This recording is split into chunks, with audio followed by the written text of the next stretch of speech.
Hey guys, we're back again. This time we're going to talk about a different mission type, and it is called Survival. Survival is a wave-based mission type, where every 5 minutes of play you will be rewarded with an item, as well as the enemies will increase in difficulty. This is great for leveling your stuff because there's just usually a incredible number of enemies involved, and it's also something that will be carried on later and later as a lot of people will continue to play these to level things up or just try to get all the rewards. Some just like to see how long they can stay. How survival starts off is you're in a room. Usually there's a couple of little lockers and things that you can break open to try to charge up your power bar a little and all that. And there's a console over here. After I activate this console, which is just a hacking minigame for the designated faction that you're fighting, you set off the alarm. The point is to distract everything on the ship for a set period of time, which by set period of time I mean as long as you can. And the other person that's in here that you don't see, the Tenno operative that Lotus speaks of, will continually gather a bunch of treasures, mods, keys, items, all kinds of things as you go. Now your goal in this stage is pretty much to kill the crap out of everybody. You'll notice right there, this little dropped item. If you look in the upper left, you have a life support bar. That life support bar is continually ticking down. You pick up one of these little guys, and you'll notice that that life support bar goes up.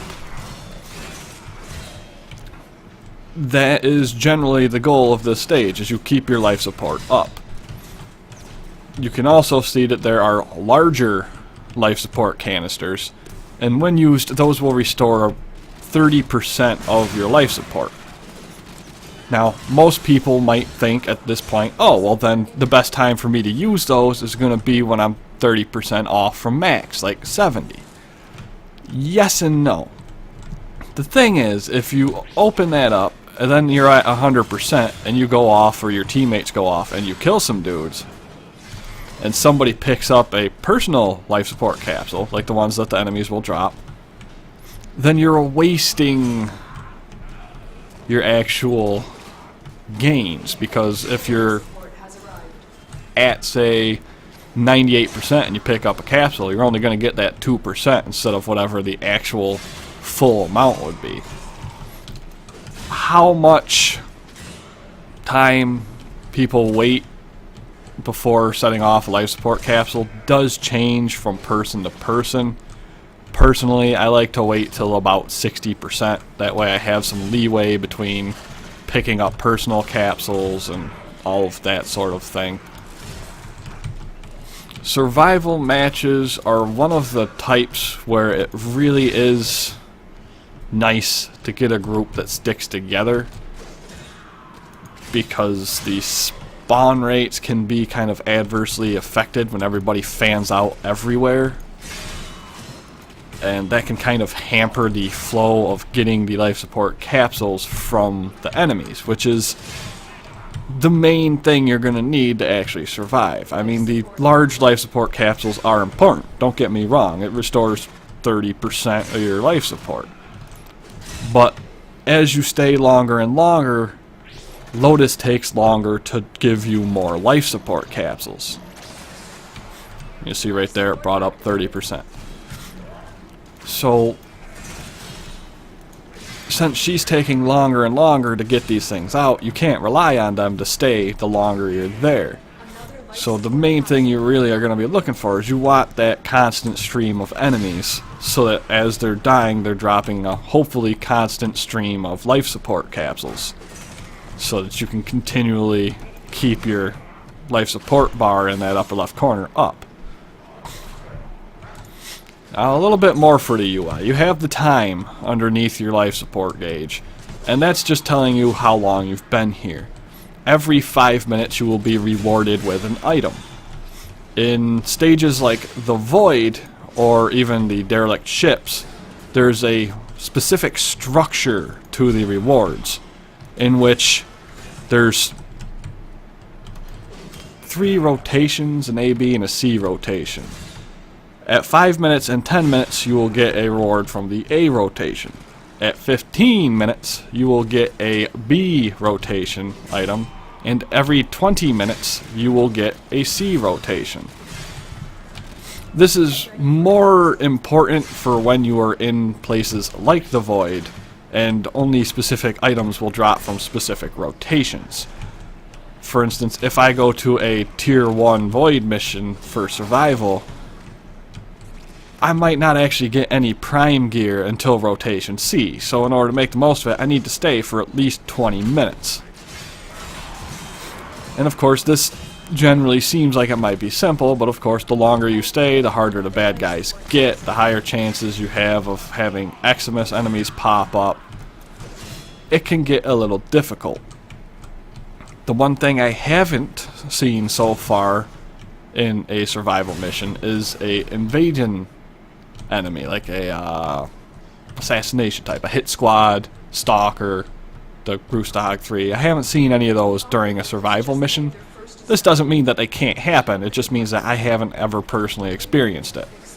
Which is kind of nice, because they can sometimes really ruin your day if they show up, and particularly if you're surrounded by a ton of dudes, as will happen when the spawners really kick in. I mean, as you can see, even right there, there's a relatively decent number of guys.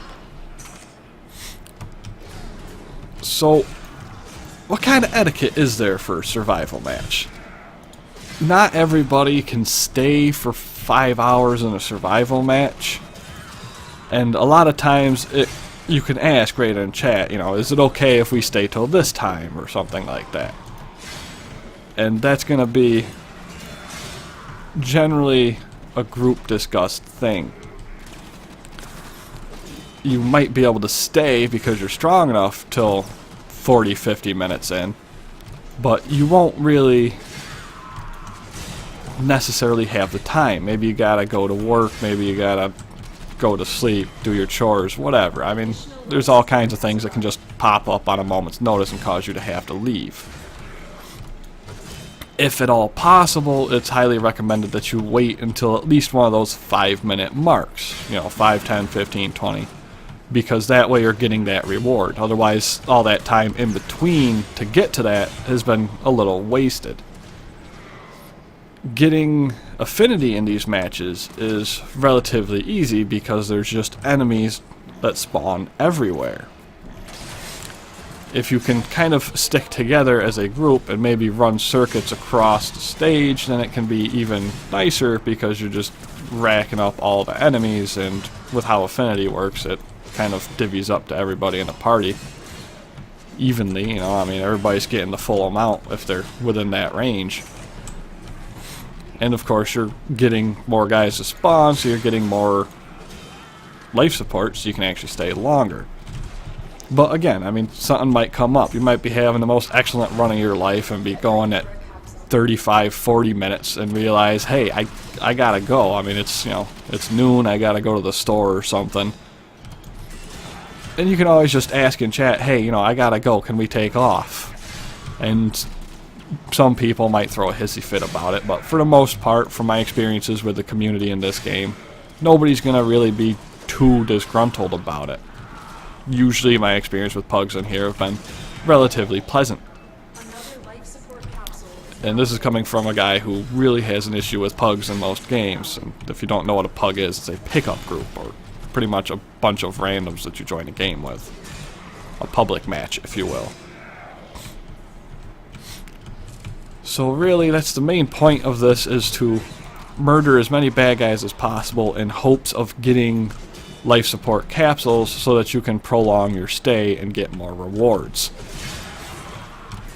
At the 10-minute mark, you will see in the bottom left corner of my screen an item pop up when the Lotus announces our agent has found something. The mode is made easier by certain units. A Trinity Warframe is particularly handy because of her healing and energy restoring abilities, which can make all of a sudden tough fights a lot easier, because if everybody's getting their health back, then you don't have to worry about everybody going down and getting picked up. Whereas with everybody getting energy, they can all use their moves more often, which in the starting waves might not be important, but later waves, when enemies start getting harder and harder and you finally get to the point where even your rank 30 potatoed frame is getting murdered in one shot by missiles, it can be a pretty important thing. And a lot of times, if everybody in the group is getting murdered by a single shot, it's a good signifier that it might be time to leave and go to extraction. Extraction happens anytime after 5 minutes if the players go to it. In some alert modes, like the Gift of Lotus mode missions, survival might actually be a static amount of waves where you have to stay for 10 minutes, and anything over that gets you nothing. But these are usually specifically alert missions of the survival type. And in a couple of seconds here, you'll see the pop-up on the left corner of my screen like I was talking about. There it is. So that's really how these work. Trinity Warframe is nice because of the healing and the energy restoring aspects. A frame like Rhino can be great for people who want to solo it, because you can use that iron skin to really keep yourself alive from enemy attacks longer. If you want to be more of a group contribution, a Warframe like Necros can be incredibly handy due to his Desecrate move, which will make enemies, or have a chance of making dead enemies re-roll on the loot tables as long as their corpse is on screen. Since enemy corpses in survival modes drop life support, making the re-roll whatever they drop after they die means potentially causing more life support to drop, and the more life support you get, obviously the longer you can stay without issues. For now, that's really all that I had to say about survival modes. That's how they work. When you're done, you go to extraction like you would any other mission, and you will see I've got a substantial more amount of affinity from this mode than I did from the exterminates or anything like that, because of the endless number of dudes. The enemies will continue to spawn as long as you are there. That is a survival mode. Again, certain Warframes can be more helpful than others, but especially the low level areas, you can go at it with pretty much anybody. I mean, you saw me just do it with a Mesa. But if you're looking for specific Warframes that are really helpful for that game mode, like I said, a Necros is very handy due to his Desecrate move, potentially causing even more life support to spawn. A Trinity can be handy due to her healing and her energy restoring, so when things start getting tough, she can kind of support everybody and let them continue to use their moves. Rhino can be great for soloing because of his iron skin, keeps him alive longer from enemy attacks. Likewise, a player that's kind of knowing what they're doing with a Valkyr can use her ultimate move to kind of stay alive longer.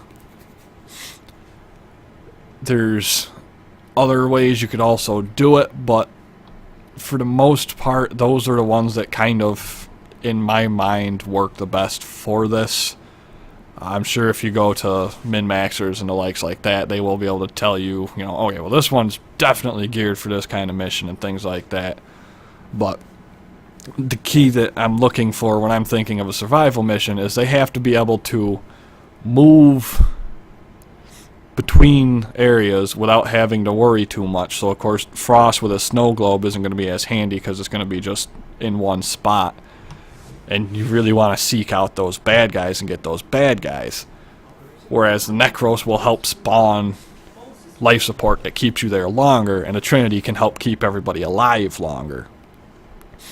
So if you're in a group, those are kind of the things that you would like to see in a survival match. But really, if you got a good team going, you can go for a very long time without any specific frames. So it's not like you're locked out of doing survival modes if you don't have a Necros. It just makes it a little bit easier if you have some of the frames. That's it for survivals. We'll come back next time with a different mission type and some more frame recommendations for that. So tune in for that when I get it up. In the meantime, stay alive.